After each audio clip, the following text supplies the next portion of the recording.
The Pakistan Muslim League-Nawaz (PMLN) appears to be in trouble.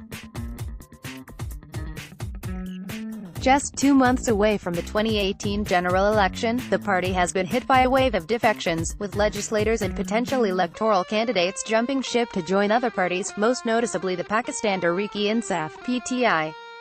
What started as a trickle following the Supreme Court's verdict against Nawaz Sharif in the Panama Papers case last year became a deluge in April 2018 when a group of the party's sitting members of the National Assembly and the Punjab Assembly, as well as former legislators, came together to form the Janubi Punjab Suba Mahaz, ostensibly cobbled together to press for greater rights and the creation of a new province for the people of southern Punjab.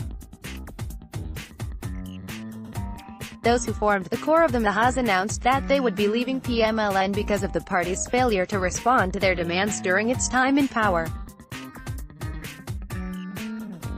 They subsequently decided to merge with PTI to contest the 2018 election. Since then, PMLN has been hit with even more defections, with every week bringing news of fresh departures from the party across Punjab. Indeed, most observers expect the rate of defections to increase now that the party's government has completed its tenure. Conventional wisdom suggests that if the PMLN continues to hemorrhage support in this way, it will be trounced in July when the nation goes to the polls. This idea is born out of the notion that electoral candidates possess independent bases of support that allow them to win elections regardless of their party affiliation. The argument here is that powerful local electables, possessing considerable economic resources, social status and political connections to the state and other politicians, can use their influence to mobilize support based on kinship and other social ties and to cobble together vote blocks underpinned by their ability to provide patronage to their supporters. Following from this, it is assumed that when a candidate defects to a rival party, they take their voters with them, suggesting the existence of a candidate-centric framework of electoral competition rather than a party-centric one in which voters would prefer to vote based on loyalty to a political party rather than to an individual. There is some evidence to support this view of electoral competition. It is widely recognized that political parties in Pakistan are poorly institutionalized, in the sense that they lack discrete, ideological identities and the organizational capacity to allow them to hold effective campaigns capable of making direct, programmatic appeals to voters. These shortcomings are often attributed to the discontinuous and abortive nature of the democratic process in Pakistan, where repeated episodes of authoritarian rule and behind-the-scenes manipulation by the military establishment have undermined the development of political parties while simultaneously encouraging a kind of localized, opportunistic politics that militates against the emergence of more robust party identities and apparatuses. In this context, parties are arguably trapped in a race to the bottom, competing with each other to attract powerful local electables who can win votes in the absence of the robust party structure. Nonetheless, there are some important caveats that need to be borne in mind when taking this view of electoral competition in Pakistan. Firstly, the experience of previous elections suggests that the assumption of candidate-centric politics is not one that applies uniformly across the country. As the example of parties like the Muttahida Qawmi Movement (MQM) shows, there are constituencies where the party label clearly matters more than the identity of the candidate and where loyalty to a party trumps allegiance to any individual candidate. Secondly, the data suggests that the number of candidates who are able to win elections independently of a party label is actually relatively low. In 2013, for example, for the 2,356 candidates who contested as independents, only 28 were able to win seats in the National Assembly. This is an important figure because it suggests that the number of individuals capable of winning elections purely based on their independent sources of support is not as high as is often assumed. While there are undoubtedly powerful, electable politicians, their chances of winning are improved by alignment with the right party. What this means is that the choice of party to defect to matters more than the act of defection itself. Historically, electable politicians have found defection to be a poor electoral strategy if they end up backing the wrong party. This argument makes more sense when looking at some of the reasons why politicians defect.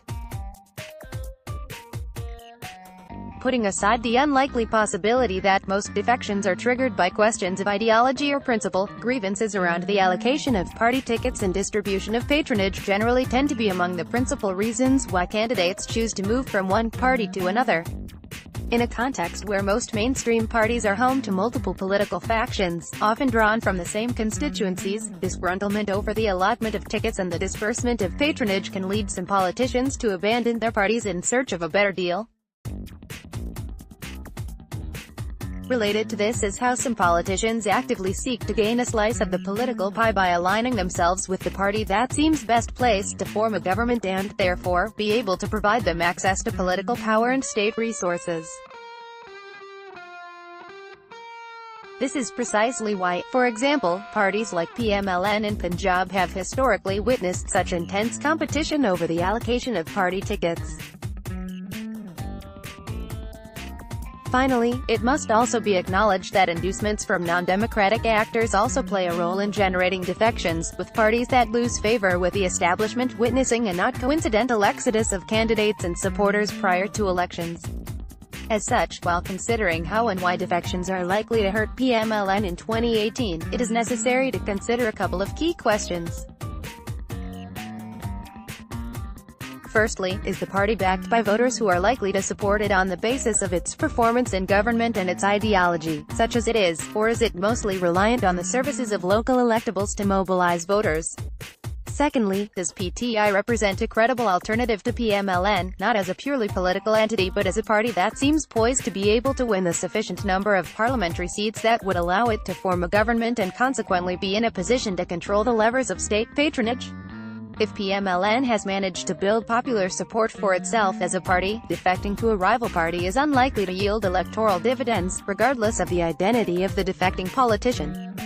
Similarly, if enough voters and candidates do not view PTI as a credible alternative to PMLN in terms of its ability to win an election and seize power, those who have already defected to it from PMLN may have ended up choosing the wrong party to support.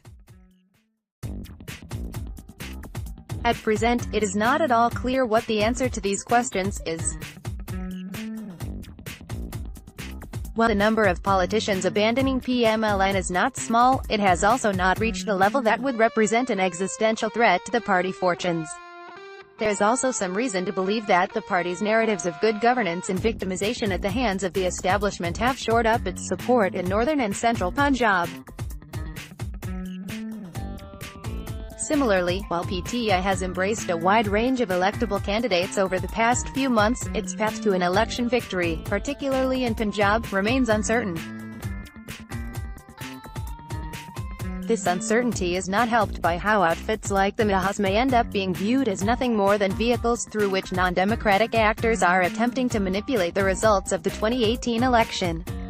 After all, the issue of creating a province in South Punjab had led to a similar round of defections in 2013 as well. But the entire issue died down once the political dust had settled after the elections. Writer is an assistant professor of political science at the Lahore University of Management Sciences. This was originally published in Herald's June 2018 issue. To read more, subscribe to the Herald in print.